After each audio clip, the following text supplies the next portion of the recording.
سورہ بقرہ کی آیت نمبر 75 سے ابتدا ہے۔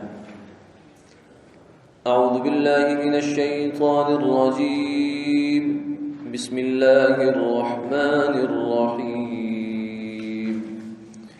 افتطمعون ان يؤمنوا لكم وقد كان فريق منهم يسمعون كلام الله ثم يحرفونه من بعد ما عقلوه وهم يعلمون۔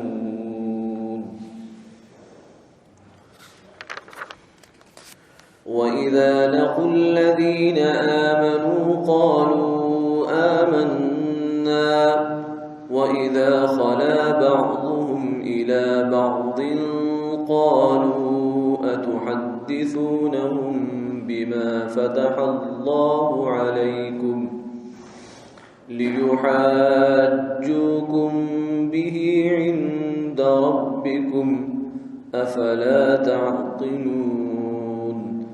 أولا يعلمون أن الله يعلم ما يسرون وما يعلنون؟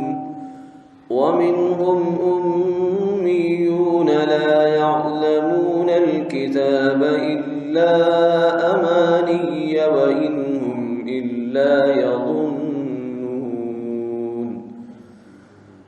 فويل للذين يكتبون الكتاب بأيديهم ثم يقولون هذا من عند الله ليشتروا به ثمنا قليلا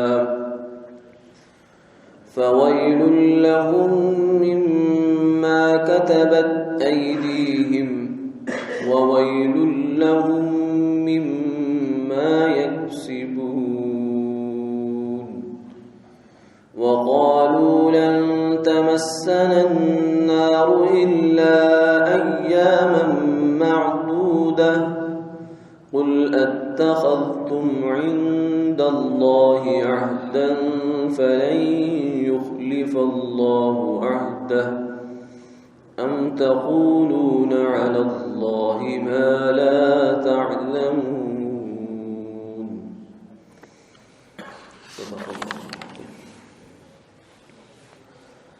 اے مسلمانوں، کیا اب بھی تم توقع رکھتے ہو کہ یہ یہود تمہارے کہنے سے ایمان لے آئیں گے، حالانکہ ان میں سے کچھ لوگ اللہ کا کلام سنتے تھے اور پھر اس کو کچھ کا کچھ کر ڈالتے تھے، اور اس کو سمجھنے کے بعد اور جانتے تھے،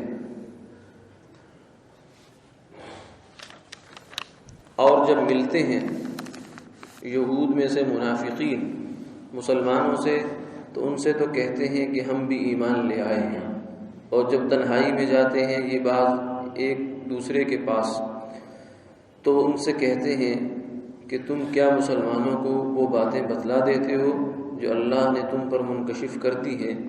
تو نتیجہ یہ ہوا کہ وہ لوگ تم کو حجت میں مغلوب کر دیں گے کہ یہ مضمون اللہ کے پاس سے ہے۔ کیا تم اتنی موٹی بات نہیں سمجھتے؟ کیا ان کو اس کا علم نہیں ہے کہ حق تعالیٰ کو سب خبر ہے، ان چیزوں کی بھی جن کو وہ مخفی رکھتے ہیں اور ان کی بھی جن کا وہ اظہار کر دیتے ہیں؟ اور ان یہودیوں میں بہت سے ناخواندہ ان پڑھ بھی ہیں جو کتابی علم نہیں رکھتے، لیکن دل خوش فہمی کی باتیں بہت یاد ہیں، اور وہ لوگ اور کچھ نہیں مگر خیالات پکا لیتے ہیں۔ تو بڑی خرابی ان کی ہوگی جو لکھتے ہیں بدل سدل کر کتاب کو اپنے ہاتھوں سے، پھر کہہ دیتے ہیں کہ یہ خدا کی طرف سے ہے۔ غرض صرف یہ ہوتی ہے کہ اس کے ذریعے سے کچھ نقد قدر قلیل وصول کر لیں، سو بڑی خرابی پیش آئے گی ان کو اس کی بدولت جس کو ان کے ہاتھوں نے لکھا تھا، اور بڑی خرابی ہوگی ان کو اس کی بدولت بھی جس کو وہ وصول کر لیا کرتے تھے۔